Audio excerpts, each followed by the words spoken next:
Santapan Harian Kamis 31 Agustus 2023.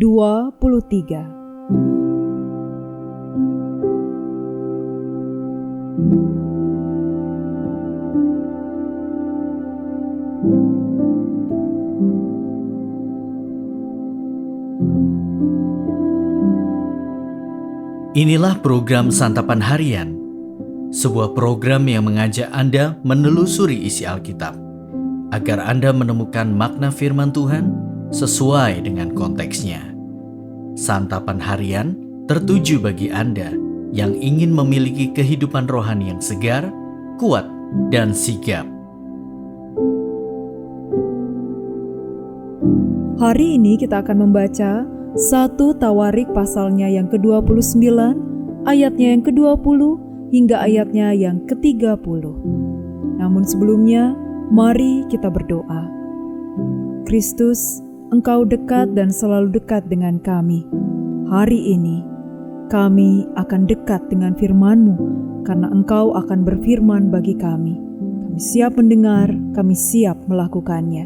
Di dalam kasih-Mu, Kristus Yesus, kami berdoa. Amin.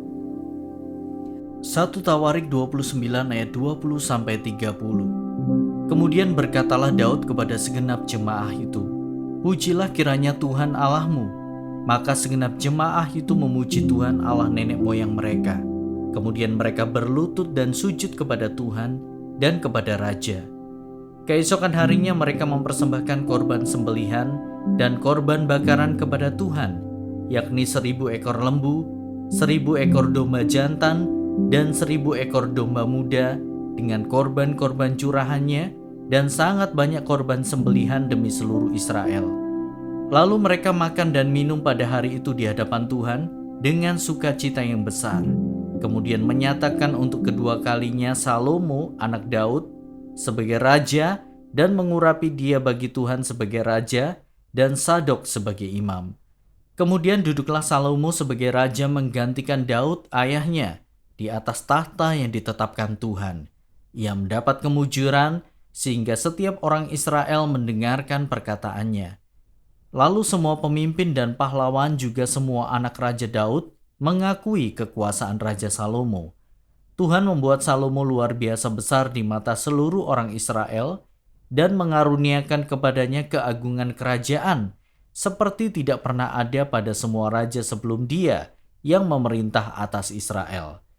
Demikianlah Daud bin Isai telah memerintah atas seluruh Israel. Ia memerintah atas orang Israel selama 40 tahun. Di Hebron ia memerintah 7 tahun, dan di Yerusalem ia memerintah 33 tahun. Kemudian matilah ia pada waktu telah putih rambutnya, lanjut umurnya, penuh kekayaan dan kemuliaan. Kemudian naik Rajalah Salomo anaknya menggantikan dia. Sesungguhnya riwayat Raja Daud dari awal sampai akhir tertulis dalam riwayat Samuel pelihat itu, dan dalam riwayat Nabi Nathan, dan dalam riwayat Gad pelihat itu, beserta segala hidupnya sebagai raja, dan kepahlawanannya, dan keadaan zaman yang dialaminya, dan dialami Israel, dan segala kerajaan di negeri-negeri lain.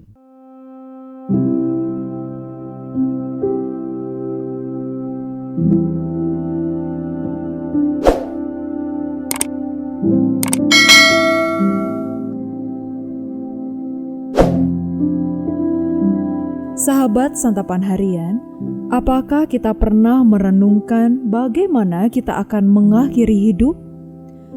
Tidak sedikit orang yang mengawali hidupnya dengan baik, tetapi mengakhirinya dengan buruk. Ada yang mengawali hidup sebagai orang Kristen, tetapi mengakhirinya dengan berada di luar Tuhan. Karena itu, akhir hidup menjadi bukti kesetiaan kita di hadapan Tuhan.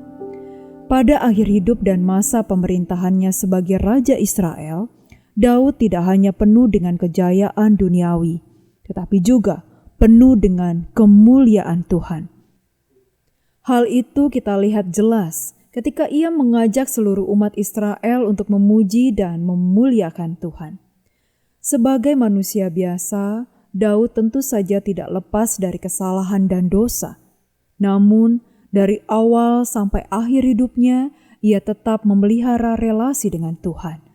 Kehidupan Daud menunjukkan kepada kita betapa pentingnya bagi kita untuk senantiasa hidup di dalam Tuhan sampai akhir hidup kita. Buah dari kehidupan Daud yang diakhiri dengan baik di dalam Tuhan adalah Tuhan membuat anaknya, Salomo, yang menggantikannya menjadi raja yang luar biasa. Bahkan Allah juga mengaruniakan kepada Salomo keagungan yang melebihi semua raja yang pernah ada.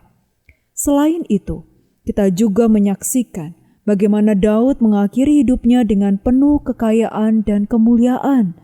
Tentu saja semua itu bersumber dari Tuhan dan dihasilkan dari hubungan spiritualnya dengan Tuhan yang tidak kandas. Jika kita ingin mengakhiri hidup dengan baik seperti Daud, kita harus belajar untuk setia dalam mengikut Tuhan. Kita bisa mengawali hidup secara berbeda-beda. Mungkin pada awalnya kita mengawali dengan baik atau mungkin juga dengan buruk. Namun yang terpenting adalah kita mengakhirinya dalam kesetiaan dan ketaatan. Karena itu, sekarang ini, marilah kita memelihara hubungan dengan Tuhan, setia kepada firman-Nya dan tetap beriman di tengah berbagai situasi. Sampai akhirnya kita menyelesaikan segala sesuatu di dalam Tuhan. Hal ini tentulah tidak mudah. Karena itu, marilah kita berdoa supaya Tuhan memampukan kita menjadi pribadi yang setia. Mari kita berdoa. Allah Bapa kami, kuatkanlah kami untuk setia sampai akhir bagi-Mu. Dalam kasih-Mu Kristus kami berdoa. Amin.